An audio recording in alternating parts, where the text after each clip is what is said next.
I'm Phil Gale. Welcome to the programme. Protesters in Israel are staging a day of disruption, blocking roads and mounting demonstrations as they call on the government to secure the return of hostages being held in Gaza.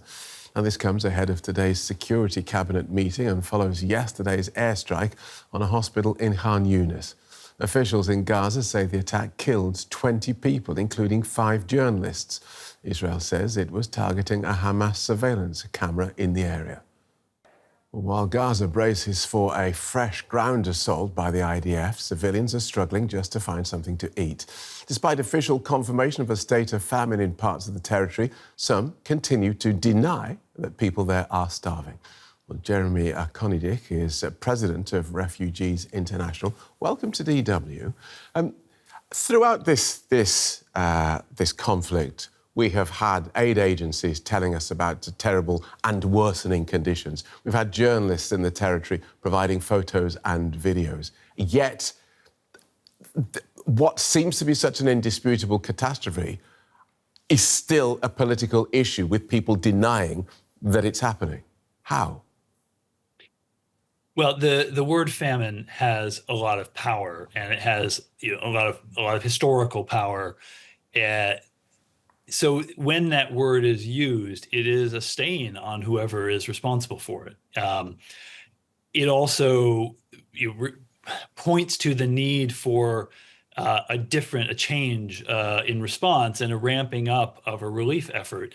Well, right now, of course, the Israeli government does not want to be seen globally as responsible for a famine. And as they are about to launch or on the process of launching a ground assault into Gaza City, which was identified as the epicenter of where the famine was declared, the last thing that they seemingly want to do is put that on hold to allow a large-scale relief response. And so, they are pushing back furiously, calling this libelous, calling this anti-Semitic. The reality is that this is a declaration by a panel of technical experts that use the same criteria that they've used in other famine declarations in recent years, including the famine declaration last year for Darfur and Sudan. And is it just the Israeli government that seems to deny this, or does it go wider than that?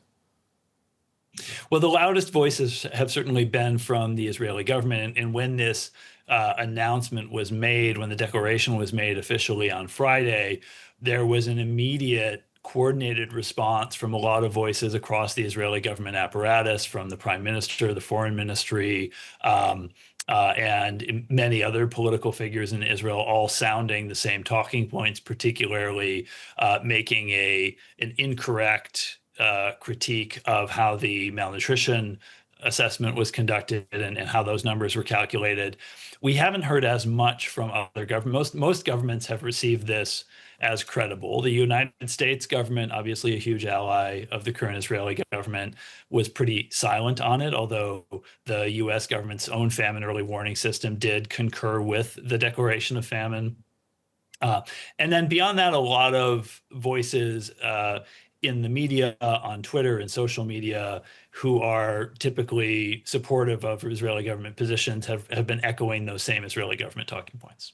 Well, one of the things that we hear from the Israeli government and elsewhere is that plenty of food is going into Gaza. Sufficient food is going in, but Hamas is stealing it. What do you say to that? I think that both parts of that are wrong and misleading. From early March through the middle of May, the Israeli government did not allow any food into Gaza whatsoever, not commercial, not aid. And that is what took an already bad situation and turned it critical.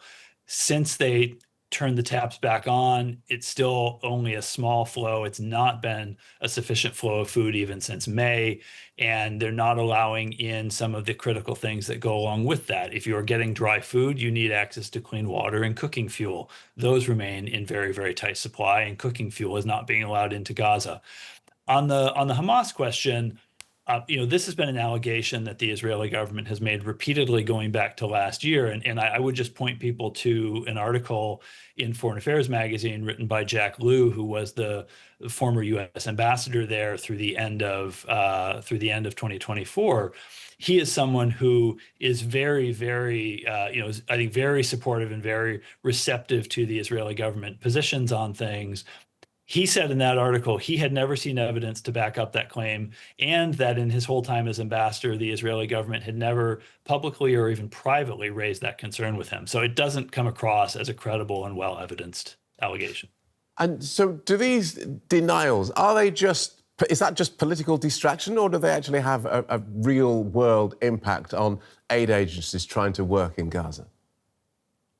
They do have a real world impact because, at the end of the day, the Israeli government has almost total control on what goes into Gaza and what aid agencies are able to do within Gaza. And so if the official position of the Israeli government is that there is no famine and that there is already sufficient food, then that is their justification for not allowing a much more robust kind of humanitarian response that we would normally see after a famine declaration, and for not doing a major ramp up of the food aid and nutrition support and water and all of the other forms of aid that are desperately needed right now. Thanks for joining us, President of Refugees International, Jeremy Konyndyk. Thank you.